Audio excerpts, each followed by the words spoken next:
इस वक्त की जरूरत है अहले सुन्नत का इत्तेहाद। तो आपने सोशल मीडिया की किसी बदतमीज कैंपेन का हिस्सा, कोई मशकूक ख्यालात हो, कोई नया जा क्लिप ये है उनका चुप हो। और इत्तेहाद किस बुनियाद पे है? फिक्र इमाम अहमद रजा।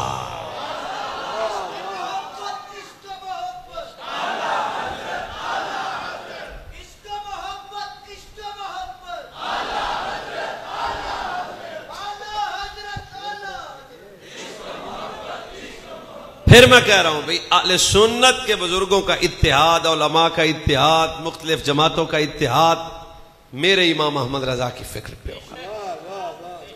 तो आप गुजरांवाला के उलमा इस हवाले से बिल्कुल अपना किरदार अदा करें, अपने दोस्तों को करीब लाएं।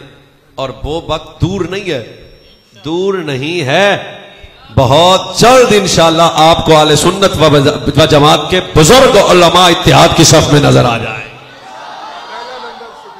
ठीक है जनाब।